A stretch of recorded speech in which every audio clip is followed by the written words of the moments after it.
अगर बृहस्पति नहीं चमके तो बृहस्पतेश्वर महादेव, जहां पर बैठकर बृहस्पति भगवान ने शंकर भगवान की आराधना करी है, रोज गंगा जल जाना, गंगा जल लेकर आना, शिव जी की आराधना करना, एक शिवलिंग का निर्माण करा, उसकी आराधना में बृहस्पति भगवान डूब गए, उसकी आराधना में बृहस्पति महाराज निरंतर लगे रहे। और इतनी आराधना बृहस्पति महाराज ने करी, इतनी आराधना कर काशी में करी। बृहस्पतेश्वर महादेव काशी में विराजमान। कौन से महादेव? जम के बोलिए जरा। बृहस्पतेश्वर महादेव काशी में विराजमान है, जो अंगूठी में पुखराज नहीं पहन सकते, जिनकी भाग्य रेखा उल्टी चल रही हो, बृहस्पति चमक ही नहीं रहा हो, जिस काम में हाथ डालते हैं वो काम पूरा ही नहीं होता हो, तो एक बार काशी जाना, बृहस्पतेश्वर महादेव का स्पर्श करना, उनका अभिषेक पूजन करना और उनका स्पर्श कर एक बेलपत्र ब्राह्मण देवता से मांग कर लेकर जाना कि इन बृहस्पतेश्वर महादेव से मुझे एक बेलपत्र दे दो।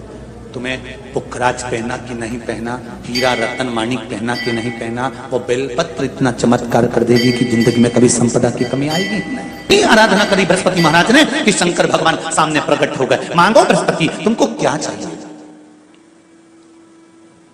कुछ नहीं, केवल आपका भजन। नाम रख दिया, तुम्हारा नाम बृहस्पति रहेगा। बृहस्पति भगवान का एक नाम बृहस्पति भी रख दिया और तुम साधारण नहीं रहोगे। तुमने मेरी आराधना करी है तो देवताओं के गुरु बनकर विराजमान होगे। इतनी भी परेशानी चल रही हो, थोड़े दिन बाबा की जो जलाधारी है, इस जलाधारी पर हल्दी का थोड़ा सा लेपन करिए। हल्दी का लेपन कर कर जिस पात्र से शिव जी को जल चढ़ाओगी, उसी पात्र पर अपनी 3 उंगलियों का स्पर्श हल्दी का कर कर फिर बाबा को कुंदकेश्वर महादेव के नाम से जल चढ़ाना प्रारंभ करें। जो हल्दी का लेपन आपने जलाधारी पर करा है, उसी जलाधारी की एक उंगली कलश पर लगाकर लेकर आओ। घर के अंदर जब प्रवेश करो या व्यापार में प्रवेश करो तो जो कलश पर हल्दी लगाकर लाए हो, वही दरवाजे के ऊपर थोड़ी सी मात्रा में कुंदकेश्वर महादेव के नाम से लगाना प्रारंभ कर दो। कैसी भी चिंता हो, 7 से 8 दिन में वो चिंता समाप्त होगी। पूजा में 2 चीजों का होना बहुत जरूरी है, बहुत ध्यान देना। एक, जब कोई भी विद्वान ब्राह्मण आपके घर में पूजन कराने आते हैं, कोई भी विद्वान ब्राह्मण जब आपके घर में पूजन करते हैं, कोई विद्वान ब्राह्मण जब आपके घर में पूजन करने के लिए आते हैं, पूजन कराते हैं, सबसे पहले दीप प्रज्वलित करते हैं। क्या प्रज्वलित करते हैं? दीप। आप भगवान के मंदिर में जब पूजन करें, आप जब अपने घर में भगवान की जब पूजन करें, तो आप स्तुति, पाठ, मंत्र, साधना, जप, अनुष्ठान सब बाद में सबसे पहले एक दीप प्रज्वलित करें। पूजन में दीपक होना बहुत जरूरी है। और दूसरा है, ऐसी कोई पूजन नहीं जिसमें महादेव नहीं। अगर जिस पूजन में शंकर नहीं होंगे, वो पूजन कोई देवता स्वीकार नहीं करता, कोई देवता स्वीकार नहीं करेगा, उस पूजन का कोई फल नहीं जिसमें शिव नहीं है। अब अभी तक 2 भार इंद्र के पास में थे, बहुत ध्यान देकर समझना ये नवग्रह कथा को। 2 भार थे इंद्र के पास। इन कौन से पद थे? जम के बोलो जरा। पहला पद देवराज इंद्र का, दूसरा पद देवगुरु, देव गुरु का पद भी इंद्र के पास में था और देवराज का पद भी इंद्र के पास में था। ये 2 पद जब होता है साधारण भाषा में आप ले लीजिए, किसी के पास में अध्यक्ष का पद भी है, किसी के पास में और कहीं का पद भी है, 2-3 पद उसके पास में विराजमान है, तो उसके पास में 2-3 पद अगर विराजमान है तो फिर उससे अगर एक पद ले लिया जाता है तो उसको अहंकार आ जाता है, उसको गुस्सा आ जाता है कि बताओ अभी तक तो मुझे पूछा जा रहा था, अब तुम तो पद पे भी जान दो। जैसे तुम किसी कुर्सी पर बैठे हो, कथा सुन रहे हो और इतने में कोई रिश्तेदार बाहेती जी का आ गया और तुम बढ़िया आराम से बैठे थे, और बैठे बैठे इतने में बाहेती परिवार से कोई आया और उसने तुमको उठाया, प्लीज थोड़ा सा, और तुम्हें उठाकर दूसरी जगह बिठा दिया और उन्होंने अपने वाले को कुर्सी पर बिठा दिया। अब बोलो, जो उठा, जिसको उठाया था उसका भगोने जैसा मुंडा हुआ क्यों नहीं हुआ? अरे बोलो तो, अपन दूर कथा नहीं जाते, कथा अपने ऊपर लेके चलो कि अपन कैसे समझें इस कथा को। बहुत अगर गहन तत्व की कथा सुनेंगे तो समझ में आएगी नहीं। यहाँ से सुनी, यहाँ से निकाल दी, बच्ची कुछ दी, ऊपर से निकल गई और मालूम पड़े थोड़ी देर बाद माताएं कुर्सी पे बैठी बैठी। अब फिर तो अपन तो अपने पर लेकर चलो ना, कि जैसे कोई आप कुर्सी पर बैठ गए और इतने में इनके रिश्तेदार कोई आए और आने पर उन्होंने कहा दिया तुम यहाँ से उठो दूसरी जगह जाके बैठो, इतने में तुमको बुरा लग गया, बुरा लगा, मुंह भगोने जैसा हो गया, गुस्सा आ गया। उसी तरह इंद्र के पास में दो सत्ता थी, एक देवराज इंद्र थे और दूसरे गुरु का पद भी इंद्र के पास में था। देवताओं के गुरु बनकर इंद्र घूम रहे थे, पर अब उल्टा हो गया। शंकर भगवान ने बृहस्पति महाराज को देव गुरु बना दिया। अब जैसे देवगुरु बनाया तो इनका इंद्रदेव का मुंह, अरे वो बोलो तो तुम भगोड़े सा हो गया, कुर्सी उतरी कि मुंह भगोड़ा उड़ा, तो गुस्सा तो गुस्सा। इतने में इंद्र ने, बृहस्पति महाराज देवगुरु बन गए, इंद्र सिंहासन पर बैठे थे, अप्सराओं का नृत्य देख रहे थे। वहीं से देवगुरु बृहस्पति का आगमन हुआ। बृहस्पति महाराज जैसे ही आए तो इंद्र तो सिंहासन पर बैठकर पूरा अप्सराओं का नृत्य देख रहे थे। उनको देवगुरु बृहस्पति से मतलब ही नहीं था। कोई स्थान नहीं, कोई सम्मान नहीं, कोई आदर नहीं, कोई आदर नहीं। जिसको घर के बड़े बुजुर्ग सम्मान देते हैं, घर के बच्चों का भी फर्ज है कि उसका सम्मान बच्चे करें। सही है कि गलत है? घर के बुजुर्ग उसका सम्मान दे रहे हैं ना, घर के बड़े उसका सम्मान कर रहे हैं ना, तो घर के बच्चे कहते हैं नहीं वो तो हमारे लिए गलत सोचता है, हमेशा हमारे लिए अपशब्द बोलता है, हमेशा आड़ा टेढ़ा बोलता है। तो घर के बुजुर्ग कहते हैं तुम्हें क्या करना है, जब हम सम्मान दे रहे हैं तो तुम भी दो, हम आदर कर रहे हैं तो तुम भी करो। बृहस्पति महाराज का सम्मान नहीं हुआ। बृहस्पति महाराज वहां से उठकर चले गए, बोले नहीं। जो समझदार होता है वो तुरंत कह देता है कोई बात नहीं, मैं चले जाता हूं। कोई मुख पर क्रोध नहीं, कोई चिड़चिड़ प्रवृत्ति नहीं, कोई अपशब्द नहीं। एक बात मैं आप सबको कहना चाहूंगा, किसी जगह पर यदि आपका अपमान हुआ है, बहुत ध्यान देना जरा, कथा थोड़ी भारी है पर समझ लोगे आप। किसी जगह पर यदि आपका अपमान हुआ है तो आप भगवान शंकर को धन्यवाद देना कि मैंने पूर्व में किसी का अपमान करा होगा तो मेरा हिसाब आपने इतनी जल्दी बराबर कर दिया है, इतनी जल्दी बराबर कर दिया। ये थोड़ा सा अपमान मेरा कराया, मेरा हिसाब बराबर हो गया। कोई गाली दे रहा है, देने दो, शंकर भगवान को धन्यवाद देना, बाबा बड़ी कृपा करी, मैंने पूर्व में इसको गालियां दी होंगी, अपशब्द कहा होगा तो इसने मुझे पलट कर गाली दे दी, अपशब्द कह दिया। ये तेरी कृपा है, ये तेरी दया। और जब तक तेरी करुणा, तेरी कृपा, तेरी दया नहीं हो तब तक कुछ हो ही नहीं सकता। तेरी कृपा।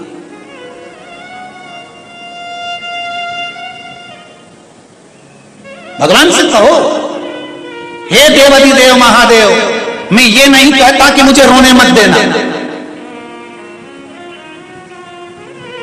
क्योंकि कर्म का भोग तो मुझे भोगना पड़ेगा। देवाधिदेव महादेव से कहो, हे देवाधिदेव महादेव, मैं ये नहीं कहता कि मुझे रोने मत देना, पर इतना जरूर कहता हूं तेरे सिवा किसी दूसरे के आगे झुकने मत देना, बस इतनी कृपा कर। तुमसे पूछे कि सत्यनारायण जी की कथा कहां से निकली है तो आप बता सकते हो स्कंद पुराण से निकली है। स्कंद पुराण में सत्यनारायण भगवान का चरित्र वर्णन किया है।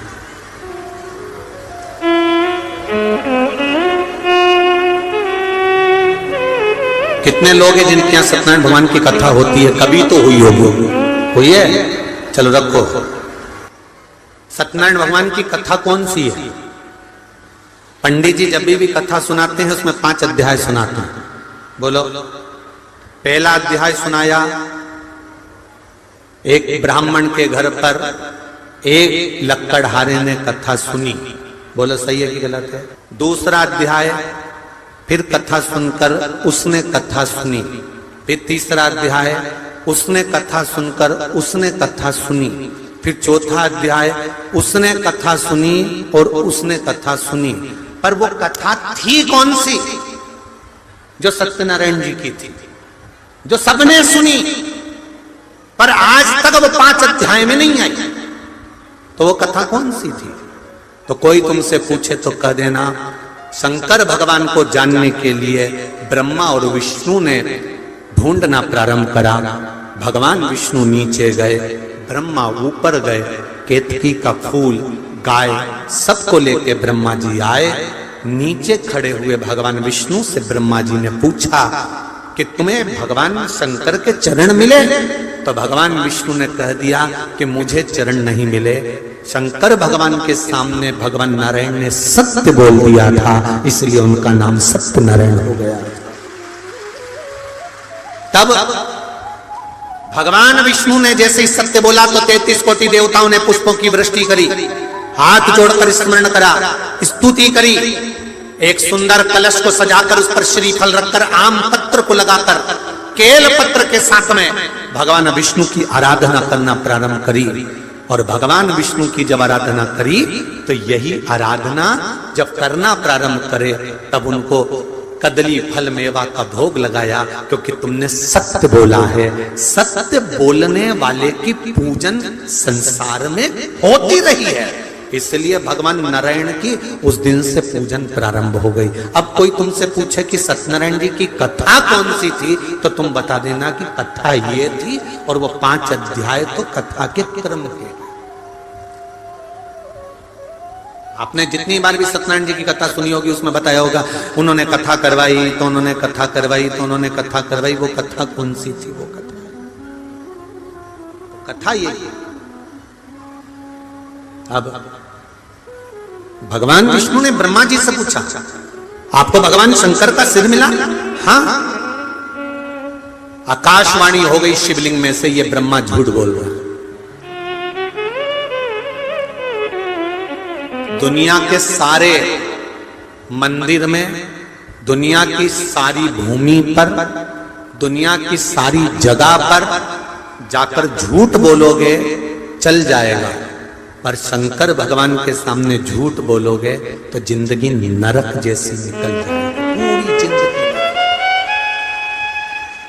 ये अदालत, ये पंचायत, ये पंच, ये तो सब बाद में बने।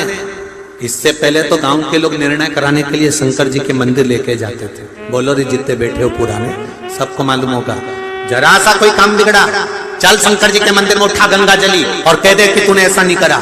ना पहले पंचायत होती थी, ना पहले अदालत होती थी, ना कोई निर्णायक मंडल होता था, केवल एक निर्णय होता था, शंकर जी के मंदिर में ले जाकर खड़ा कर देते थे और उठा गंगा जली और कह दे तूने ये नहीं करा। कारण क्या था? क्योंकि स्कंद पुराण, शिव पुराण, गर्ग संहिता, लिंग पुराण, नर्मदा पुराण, पद्म पुराण, सारी पुराण एक बात कहती है कि दुनिया में कहीं पर भी झूठ बोल लो, पर शंकर के द्वार पर झूठ मत बोलना। शिव के द्वार पर झूठ बोला तो जिंदगी नरक हो जाएगी। ब्रह्मा जी ने शंकर जी के सामने झूठ बोल दिया। और क्या झूठ बोला? कि मुझे शिव जी का सिर मिल गया। ब्रह्मा जी ने जैसे बोला तो शंकर भगवान ने कहा ब्रह्मा तुम झूठ बोल रहे हो। ब्रह्मा जी ने बात स्वीकार नहीं करी। ना मानो तो केतकी के फूल से पूछो। केतकी के फूल से शंकर भगवान के सामने भगवान विष्णु ने पूछा, बोल केतकी, क्या ब्रह्मा जी को सिर मिला है शंकर भगवान का? केतकी के फूल ने कहा, ब्रह्मा जी ने तो सिर का दर्शन कब से कर लिया था। केतकी के फूल ने भी झूठ बोल दिया। शंकर भगवान की आकाशवाणी हुई, हे केतकी के फूल, हे केतकी के पुष्प, मैं तुझे श्राप देता हूं, सारे देवताओं पर तू चढ़ेगा पर शंकर भगवान पर कभी नहीं चढ़ेगा। अगर भूल से भी चढ़ गया तो 1000 गौ हत्या के बराबर दोष लग जाएगा। केतकी का फूल सारे देवताओं पर चढ़ता है पर भगवान देवाधिदेव महादेव पर कभी नहीं। खींचने के बाद दो उंगलियां खींचने के बाद एक उंगली का चंदन नीचे जब तीसरी उंगली से आता है तो हम नीचे, कितने भी नीचे अगर खड्डे में भी जा रहे हैं और कर्जे में भी जा रहे हैं, नीचे की उंगली अगर हमने बाद में लगाई है तो हमें ऊपर उन्नति की सीढ़ी पर महादेव चढ़ा ही देता है। ये निश्चितता है त्रिपुंड लगाने की, ये त्रिपुंड लगाने की निश्चितता है हमारी। शिव जी का एक नाम है निर्मलेश्वर महादेव। फिर से बोलो, निर्मलेश्वर महादेव। जब कोई हमको कष्ट देने का प्रयास करता है या हमको तकलीफ देता है या हमको दुख देता है या ऐसा लगता है कि कोई हमें तंग कर रहा है, बहुत दिनों से मेरा ये काम होना था, बहुत दिनों से ये फाइल पड़ी है, उस पर सिग्नेचर होना था, वो फाइल आगे नहीं बढ़ रही, उस फाइल को आगे बढ़ना था या काम होना था, और कोई अड़चन मेरी जिंदगी में जरूर आ रही है, उस जगह पर निर्मलेश्वर महादेव का पूजन कार्य आता है। अब उसको करने के लिए अपने को कोई बहुत बड़ा मंडल नहीं बनाना है, हमें बहुत बड़ा कोई बहुत दिखावा नहीं करना है। केवल 5 वृक्ष की पत्ती को, कितने वृक्ष? बस 5 वृक्ष की पत्ती और एक श्वेत पुष्प, सफेद कलर का पुष्प अशोक सुंदरी वाली जगह पर लगाकर चढ़ा देता है। बस निर्मलेश्वर महादेव का नाम लेकर जब चढ़ाया तो कार्य सफलता की ओर अग्रणी हो गया। वो निर्मलेश्वर महादेव प्रत्येक जीव के हृदय में निर्मलता प्रदान करना, प्रत्येक जीव के हृदय में एक सुख का अनुभव करवा देना, प्रत्येक जीव के भीतर एक भक्ति का आनंद प्रदान कर देना। कहीं अगर आपको भी लगता है कि मेरा ये काम होना था, मैंने ये लोन लेने के लिए, मैंने कर्जा चुकाने के लिए, मैंने ये मकान बनाने के लिए, मैंने ये कार्य करने, तो 5 दुर्बा, कितनी दुर्बा? जम के बोलो जरा। 5 दुर्बा, 1 बेलपत्र। कभी अगर मौका मिले जीवन में, 5 दुर्बा, 1 बेलपत्र, 1 अक्षत, 1 चावल का दाना, और तीनों पत्तियों पर लगा हुआ चंदन। बेलपत्र की जो 3 पत्ती होती है, इन तीनों पर लगा हुआ चंदन, दुर्वा, बेलपत्र, चावल का 1 दाना मध्य पत्ती पर रखकर, जब भी आप अपने हृदय से कोई सरकारी गतिविधियों में कहीं फंस गए हो, सरकारी कोई केस चल रहा है, कोई सरकारी चीजों में अगर तकलीफें आ रही है, तो शिव का नाम लेकर आप अपना कर्म जरूर करना, मेहनत जरूर करना, कर्म के साथ में शंकर पर विश्वास रखकर 1 अक्षत का दाना, 1 बेलपत्र, 5 दुर्बा हाथ में लेकर शिव का स्मरण कर कर श्री शिवाय नमस्तुभ्यम कहकर, अगर श्री शिवाय नमस्तुभ्यम भी नहीं कह सकते, पंचाक्षर मंत्र नमः शिवाय, षडाक्षर मंत्र ओम नमः शिवाय, या फिर श्री शिवाय नमस्तुभ्यम बोलकर शिव को जो स्थान आपको बताया है, स्थान देखा ना, फिर ध्यान देंगे, अशोक सुंदरी से शिवलिंग के बीच की जो खाली जगह है, देख रहे हो आप लोग? एलईडीओं पर ध्यान देना, एलईडी और अपने अपने मोबाइल पर अगर आप कथा सुन रहे हो, या यहाँ पंडाल में कथा सुन रहे हो, या आस्था चैनल पर सुन रहे हो, तो वहां शिवलिंग, अशोक सुंदरी का स्थान, बीच में जो खाली जगह है, इस खाली जगह पर बेलपत्री और दुर्वा का जो पीछे का भाग है, वो पीछे का भाग अशोक सुंदर की ओर होना चाहिए, अशोक सुंदर की ओर उसका भाग हो जाए, और पत्ती को इस तरह से शिवलिंग और जो खाली जगह है उसके मध्य में रखकर, कोई सरकारी चीज के लिए, कोई प्रशासनिक चीज के लिए, कोई केस के लिए, कोई कानूनी कार्यवाही के लिए, कोई तकलीफ में घिरे हुए हो, तो उस स्थान पर यह बेलपत्र केवल 1 बार चढ़ाकर बाबा से विनती करना, बाबा उसको स्वीकार जरूर करेगा, कार्य सफल जरूर करेगा। 1 बेलपत्र शिव भक्ति के लिए, 1 बेलपत्र विचार कर लिया। कई माताएं कहती है मेरे बेटे की शादी नहीं हो रही, कोई कहता मेरी बेटी को ब्याह नहीं हो रहा, कोई कहता है हमारी बहू को संतान नहीं हो रही, कोई कहता है ये वाला रोग आ गया, बीमारी आ गई, ये हो गया, वो हो गया। हम उनसे कहते हैं तुम जब तक अपना समझ कर रखोगे, तुम कहोगी मेरे बेटे का ब्याह नहीं हो रहा, तो वो नहीं होगा, बेटा तुम्हारा है। तुमने कह दिया मेरी बेटी का ब्याह नहीं हो रहा, वो नहीं हो रहा क्योंकि बेटी तुम्हारी है। तुम कह रहे हो मेरा रोग नहीं मिट रहा, तुमने जान लिया कि रोग मेरा है। तुम कहते हो मेरे यहाँ संतान नहीं हो रही, मतलब तुम जानते हो कि मेरा है। जिस दिन तुम्हारे मुख से ये शब्द मेरा निकलना बंद हो जाए और निकलने लगे महादेव तेरी बेटी की शादी कब करेगा, महादेव तेरे बेटे का ब्याह कब करेगा, महादेव तेरे घर की बहू आई है उसको छोरा कब देगा, महादेव तेरे बल पर रोग आया है तू कब हरेगा, तो महादेव भी कैंसर जैसे रोग को मिटा देता है।